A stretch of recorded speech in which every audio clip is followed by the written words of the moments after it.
If you've never seen my face before, I am Lee, and I'm an American living abroad in São Paulo, Brazil for about 2 years now. As the title says, today I'm going to tell you 5 cons of living in São Paulo, Brazil. And before I start, I just want to say I love São Paulo. Truly, I do. A lot of the Brazilians that live here can't believe it, but there are so many aspects of the city that align with what I love. And so this list was a little hard for me to come up with, to be honest. These cons that I'm talking about have just been my experience living here and may not be everybody's experience. So I just want to give that disclaimer that I love São Paulo. I'm also going to make a video about the pros of living in São Paulo because there are a lot of them. Okay, the first one is a big one for me, and that's FOMO. If you don't know what FOMO means, it's the fear of missing out. São Paulo is a massive city. Like, I'm talking over 20 million people living in one city. So there's always a party going on. There's always friend groups hanging out. There's always a new restaurant, a museum, an event. You just get overwhelmed by everything happening, and I feel like it's easy to fall into the thought pattern that like you should be doing everything, or sometimes when you can't, like, oh, I shouldn't spend money today, you feel like less than because everybody else is doing something. It can just feel like, what am I doing wrong that I didn't know about this, or my friend didn't invite me here. You just have that like kind of energy and voice in your head all the time here, and it takes a lot of like intentional practice to be okay with not doing things. I think that comes with a lot of big cities, but São Paulo is just another level of that. The next con is making friends. And I don't mean Brazilians are hard to make friends with. They're actually some of the friendliest people that I've ever met. So I don't mean it in that way at all. What I kind of mean is it's a São Paulo thing. Because it's such a massive city, people live on all different parts of it. And to get to each other can sometimes take hours. Like, I have this one friend that I met on Bumble Friends actually, and we've been trying to hang out for like a year. And of course you can force yourself, yes, let's do it. But she lives literally an hour away from me, and we're both in São Paulo. So it's kind of like, hey, whenever you're on my side, like, call me, and you're rarely on their side. So it can be harder to find friends in your area that actually you can say, hey, come over for dinner. If you're making friends, it's usually something very planned. I felt like in my city in America, it was just like, hey, you want to come over? And it's like, oh, sure. And sometimes it can't really work like that here just because of logistics. The next con I put together, traffic/pollution, because I think they kind of go hand in hand. But São Paulo traffic is the craziest I've ever seen in my life. It's something that will make you actually go crazy if you have to be in it every day. The airport is on the other side of the city from me, and to get there at 7 p.m., obviously if you left at the right time, you'd be leaving at like 5 p.m., but that's traffic time. So you have to leave at 3 p.m., but you still hit 2 hours of traffic. So you literally have to leave at 3 p.m. to get to the airport at 7 p.m. And that's a true story. Another thing I've noticed is there's always a reason for traffic. So it's kind of like an inside joke between me and my husband. Like, oh, why are we in traffic right now? And he's like, oh, it's because they're fixing the road up there. Okay. Why is there traffic at 11 p.m. on a Wednesday night? Oh, it's because 11 p.m. is when all the workers leave. It's like there's always a reason for traffic, so just expect traffic all the time. Along with that is pollution.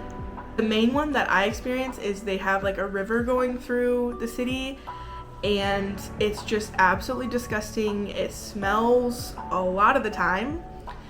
Like, there'll be nights where I'm like, what is that horrible smell? And my husband's like, oh, it's the river. And I'm like, yeah, it shouldn't be smelling like that. Like, there's just a lot of things like that that I think the city could be a lot better on. They don't really take care of the center very well. Just a lot of trash, a lot of just pollution in general. I don't see the city being very proactive or have initiatives to better their pollution here. It might exist, maybe I just don't know about it, but you definitely feel it when you're in São Paulo. The next con is just noise and crowds in general. I've never really met a Brazilian that cared about crowds or cared about noise. That was the biggest thing I noticed when I got here. The construction noises, you probably have heard them this whole video, to be honest with you. They are another level. They're constant. They're supposed to end at like 7 p.m. and they never do. It's like I wake up to construction noises, I go to sleep with construction noises. Also dogs barking. It's just like with a lot of like a close apartment buildings, you just kind of hear everything all the time. And I was really not used to that, especially because I lived in the suburbs of my city in America. I remember my first week here, they were doing construction on the apartment above me, and I was just crying in the morning when I woke up because I just was so overwhelmed by the noise, and my husband didn't even notice it. It didn't bother him at all. I used to take classes online through Zoom, and I remember the first class that I was meeting my teacher, I was really nervous, and the second I started the Zoom call, noises started happening. I kept saying, I'm so sorry, do you mean to reschedule? I don't know. I kept moving to like the bathroom, different parts of the house, and you could just hear it everywhere. And she was Brazilian, my teacher, and she was like, it's fine, like this is very normal for me on these calls. And I was like, oh really? Okay. Now I'm so much better. Like I FaceTime my family from the States and they'll say like, oh my goodness, that is so loud, those dogs. And I'm like, oh really? I didn't think they were that loud. So like they on FaceTime will hear how loud it is. Alongside noise is the crowds. It's just to be expected wherever you go, especially if it's like a market or an event or a fair.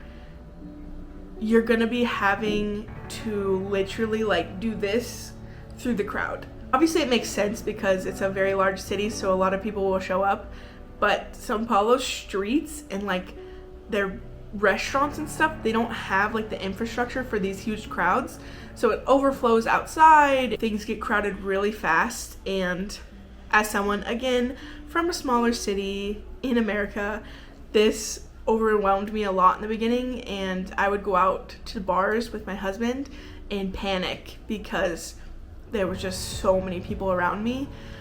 But Brazilians don't care. They literally don't care getting into your personal space, yours and theirs. It's just normal to them. So I understand a lot of it is just cultural. Now I know, oh, we're going on a date, but there's also going to be 1,000 other people there. The last con I'll say in this video is safety. And this is like a thing that a lot of foreigners will talk about Brazil. I have a different view on the safety here, but I will recognize there is a reality here that is different from most places in America. A lot of places are dangerous in America. In São Paulo specifically, there's just a lot more crime of opportunity, which I would prefer to violent crime. A lot of media and travel articles and stuff like to say how scary it is here. I've never had like a really bad experience. I've had one, but it was like it wasn't about being robbed or anything. I do understand that things happen here and you do feel it. It's not like, oh, because it's never happened to me, I just won't even think about it. It is something you do think about a lot when you go out here. You can't really be on your phone on the streets.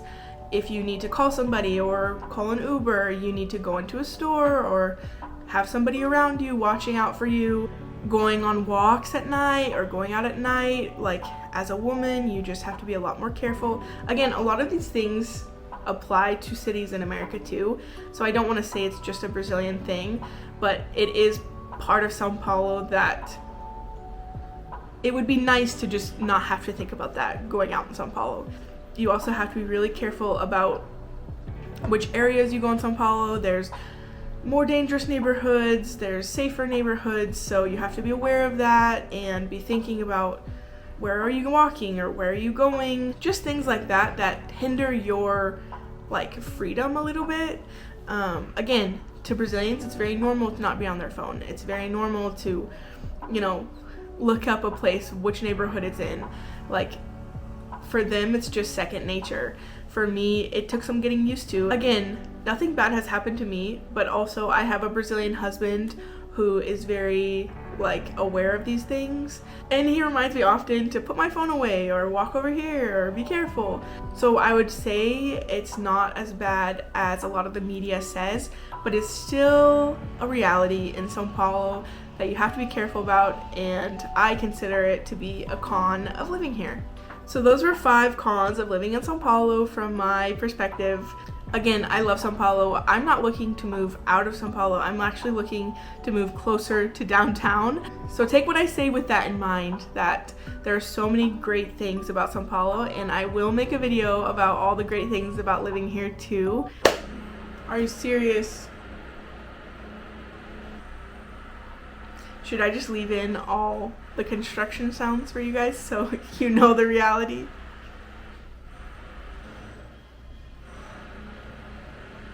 But yeah, that's it. Subscribe to my channel if you want to see more of me, and thanks for watching. I'll see you guys in the next one. Beijos. Bye!